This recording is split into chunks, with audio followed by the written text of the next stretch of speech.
Hello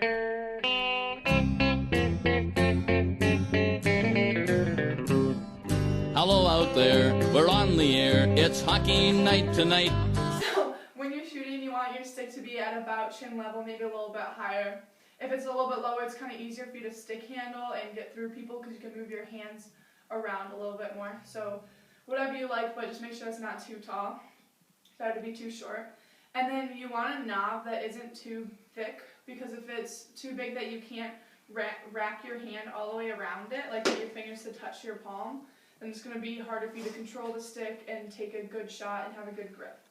So now for our snapshot, we're going to talk about an acronym BOTLR. So B is for balance.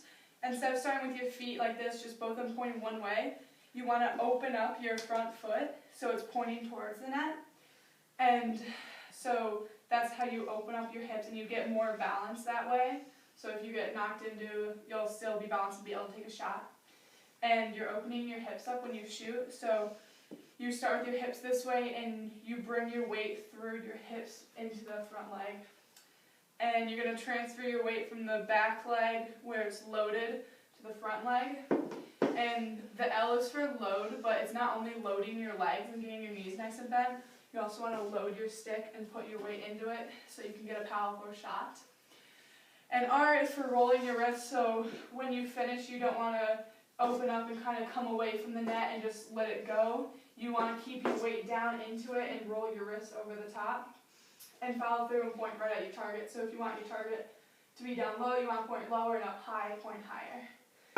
And so you're going to, when you start, you put just your toe on the ice and you kind of cock your stick so it's ready for you to shoot.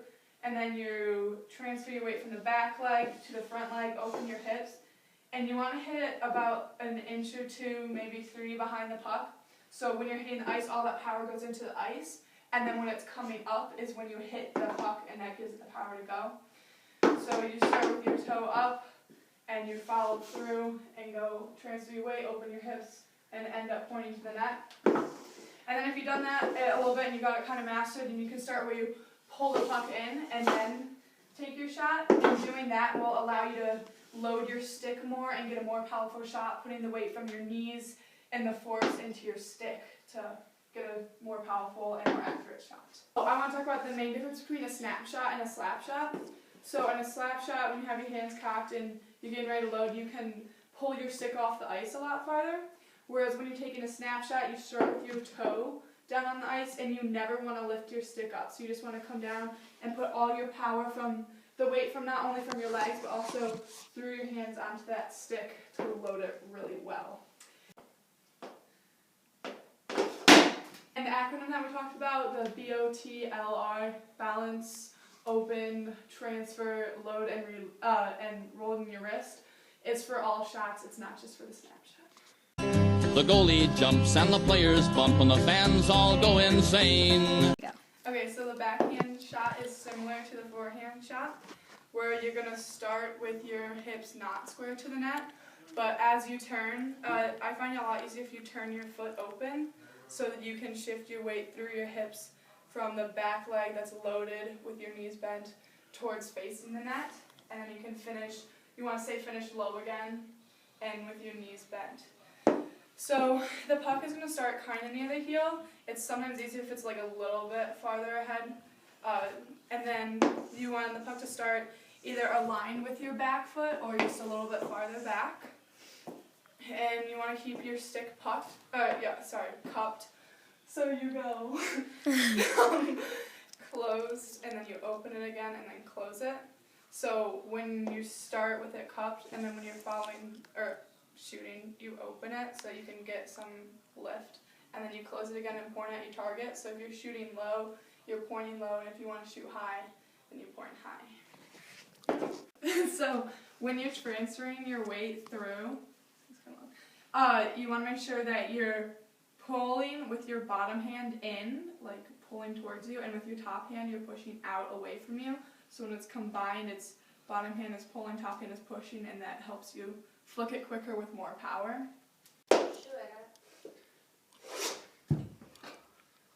Oh, the good old hockey game is the best game you can name.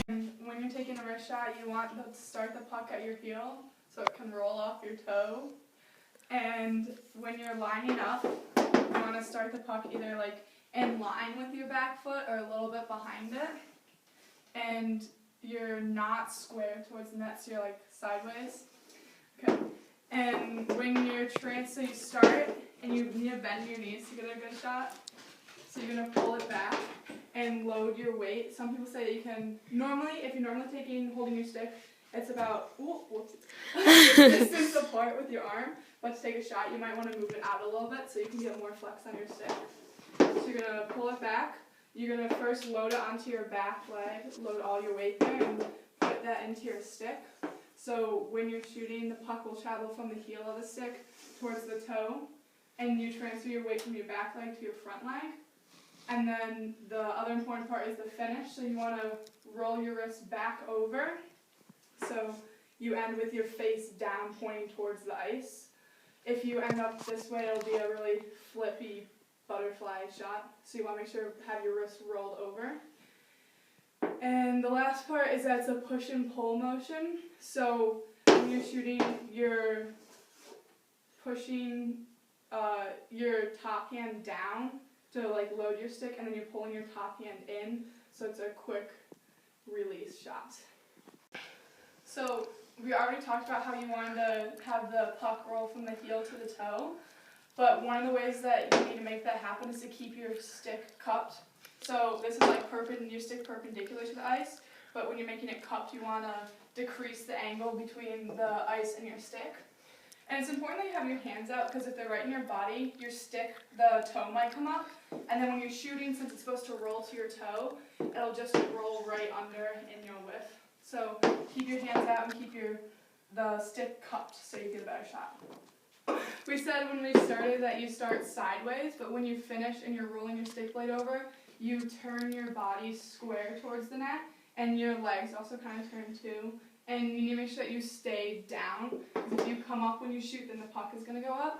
But you want to kind of stay down low and point to your target with your hips square to the net.